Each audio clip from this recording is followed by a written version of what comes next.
The earthly sanctuary. The tabernacle was made according to the commandment of God. The Lord raised up craftsmen and qualified them with more than natural abilities to perform the most demanding work. Neither Moses nor those workmen were left to plan the form and workmanship of the building. God himself devised the plan and gave it to Moses, with particular directions for its size and form and the materials to be used, and he specified every article of furniture that was to be in it. He showed Moses a miniature model of the heavenly sanctuary and commanded him to make everything according to the pattern shown him on the mountain. Moses wrote all the directions in a book and read them to the most influential people. Then the Lord required the people to bring a free will offering for making him a sanctuary, so that he could dwell among them. And all the congregation of the children of Israel departed from the presence of Moses.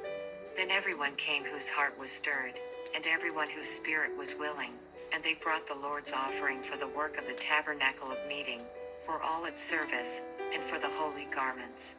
They came, both men and women, as many as had a willing heart, and brought earrings and nose rings, rings and necklaces, all jewelry of gold, that is, every man who made an offering of gold to the Lord. Great and expensive preparations were necessary. Rare and costly materials must be collected. But the Lord accepted only the free will offerings. The first requirements in preparing a place for God were devotion to the work of God and sacrifice from the heart. And while the building of the sanctuary was going on and the people were bringing their offerings to Moses, and he was presenting them to the workmen, all the wise men who labored in the work examined the gifts and decided that the people had brought enough, and even more than they could use. And Moses announced throughout the camp, saying, "Let neither man nor woman do any more work for the offering of the sanctuary." And the people were restrained from bringing. Recorded for later generations, the repeated complaints of the Israelites and the punishments of God's wrath because of their transgressions are recorded in sacred history for the benefit of God's people who would afterward live on the earth. Even more so, they were to provide a warning to those who would live near the close of time. In addition, their acts of devotion and their energy and liberality in bringing their free will offerings to Moses are recorded for the benefit of the people of God.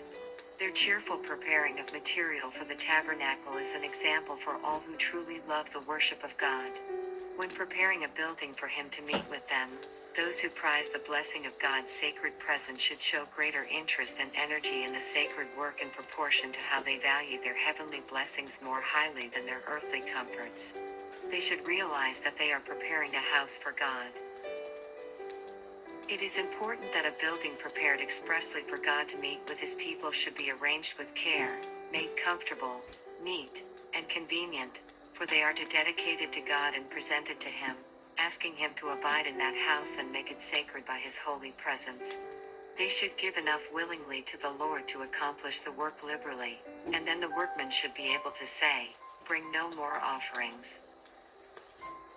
According to the pattern, after they completed building the tabernacle, Moses examined all the work, comparing it with the pattern and with directions he had received from God. He saw that every part of it agreed with the pattern, and he blessed the people. God gave a pattern of the ark to Moses, with special directions how to make it.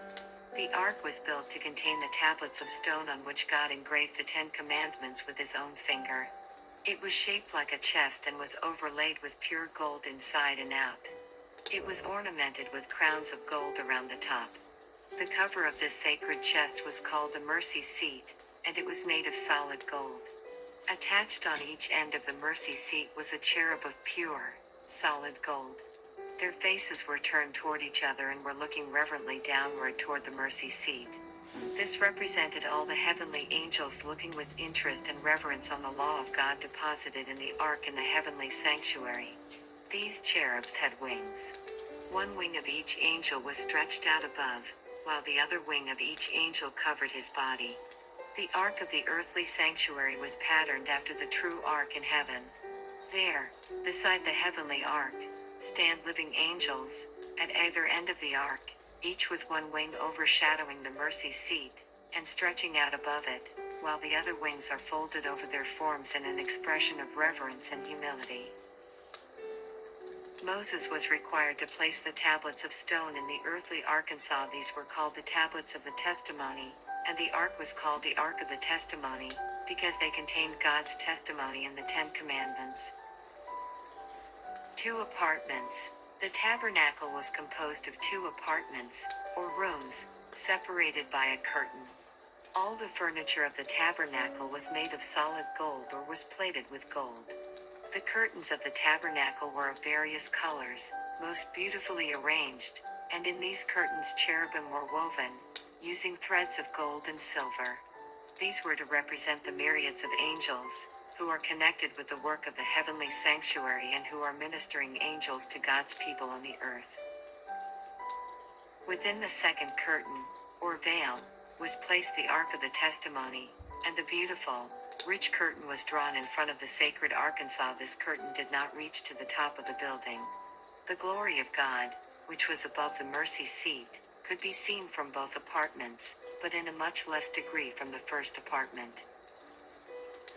Directly in front of the ark, but separated from it by the curtain, was the golden altar of incense.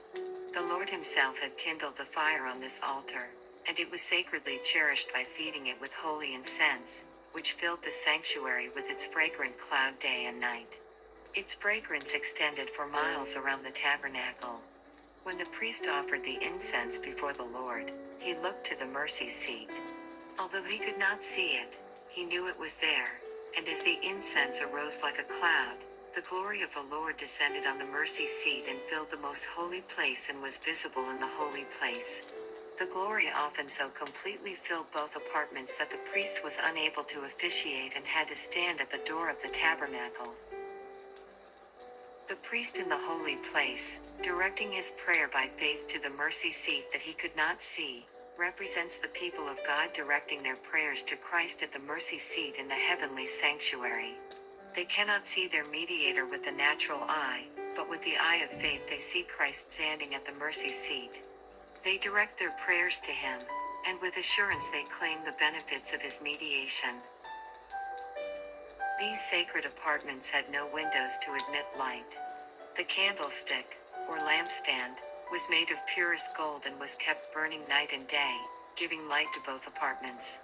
The light of the lamps on the candlestick reflected on the gold-plated boards at the sides of the building and on the sacred furniture and the beautifully colored curtains with cherubim woven with threads of gold and silver.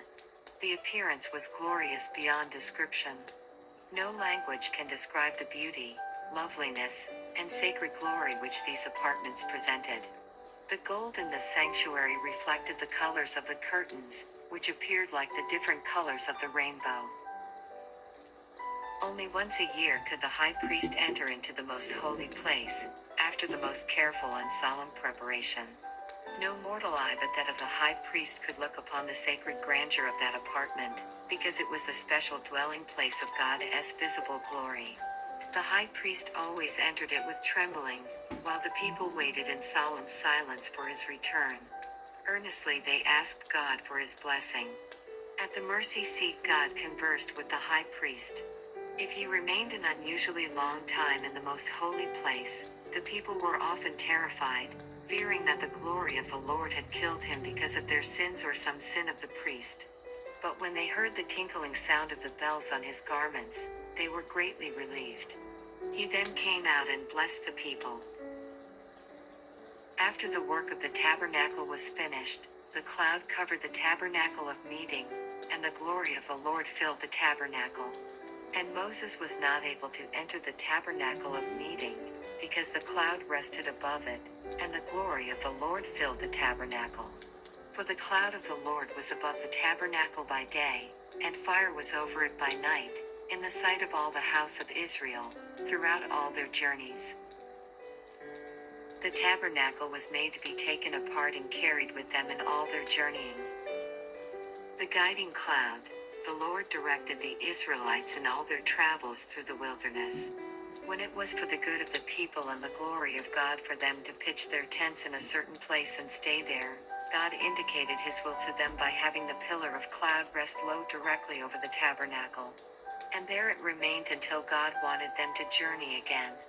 Then the cloud of glory was lifted up high above the tabernacle, and then they traveled on. In all their journeyings they maintained perfect order. Every tribe carried a standard, a flag or banner, with the sign of their father's family on it, and every tribe was commanded to pitch their tents by their own standard.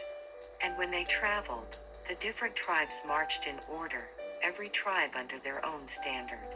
When they rested from their journeyings, the tabernacle was erected, and then the different tribes pitched their tents in order, in just such a position as God commanded, around the tabernacle, at a distance from it. When the people journeyed, the Ark of the Covenant was carried in front of them. And the cloud of the Lord was above them by day when they went out from the camp. So it was, whenever the ark set out, that Moses said, "Rise up, O Lord. Let your enemies be scattered, and let those who hate you flee before you." And when it rested, he said, "Return, O Lord, to the many thousands of Israel."